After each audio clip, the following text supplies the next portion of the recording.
Mr. Speaker, sir, I move the motion of thanks to the Governor for his address to the legislature. Mention has been made in the address about cyclone and famine in some districts. In this connection, I would like to point out that for many years we have had famines and cyclones in some part of the country. So far as our state is concerned, we have had famine either on account of little rain or sometimes too much of it. In spite of our best efforts, we find that the resources for meeting such conditions are no longer available, and we do not know how we are going to solve these problems if famines and cyclones continue. Today, we have to take into account what has happened in the past 3 or 4 years. Though the government have done much, it has always been felt to be very little. But I think with the experience that the government have in the past, it should be possible for them to go into the question of famine and the possible help that they have to render in future as quickly as possible. I wish to point out that some machinery should be constituted so that the conditions created by famines during the last 4 or 5 years may be studied, and it may be decided as to what can be done to give relief to the people as early as possible. I turn to the problem of agriculture. In our country, we should give the greatest attention to agriculture. Whatever may be the size of our population, food has got to be produced.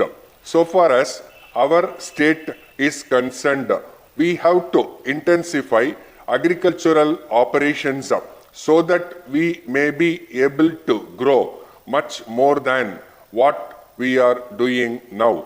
If we adopt scientific methods of agriculture and use better manure, I think that it will be possible to increase production. It will be good if production committees are formed in every village. They may see how best we can improve agriculture.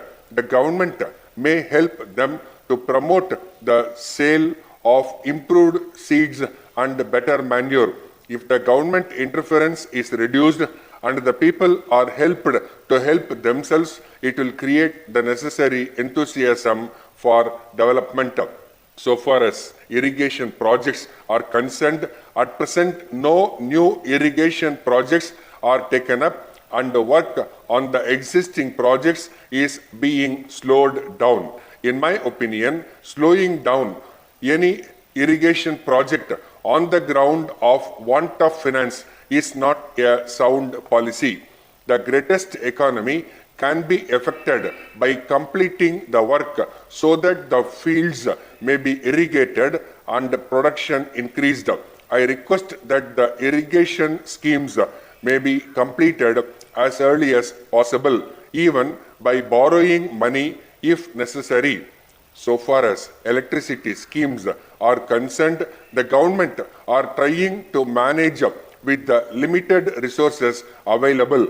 Whatever be our view of a welfare state, we must understand that unless we have the necessary resources, we cannot make much progress.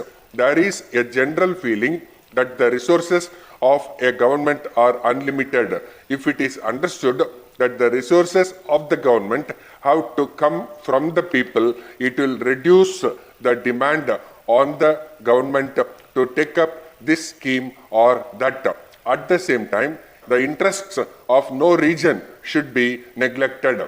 Minor irrigation schemes should be taken up wherever possible.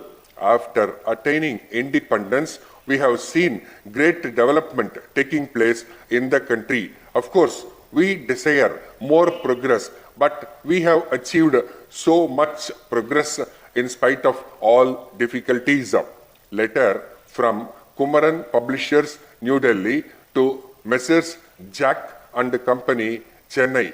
Dear Sirs, it will be a great thing if you can save a lot by reducing your office expenses. For this purpose, we have brought out a publication entitled Scientific Office Management. It will tell you how you can avoid waste in office expenses. We may tell you that the book is the result of a long research made by the author for many years. He is now really regarded as an authority on office management. We are glad to tell you that the book is a unique one of its kind. In the first instance, it was published as a textbook for schools and colleges, but as there was great demand, it has now been revised so as to meet the requirements of office managers. It deals with the problems of office management and gives sound advice on how to meet them. It has not left out anything which should be said, and at the same time, nothing has been said which is useless for the purpose. As a matter of fact, the book will be a valuable guide to office managers and secretaries. Whatever be your line of business or problem, you are sure to profit by it. Please fill in the enclosed order form and send it to us. We shall be glad to send you the book by return of post. Yours faithfully.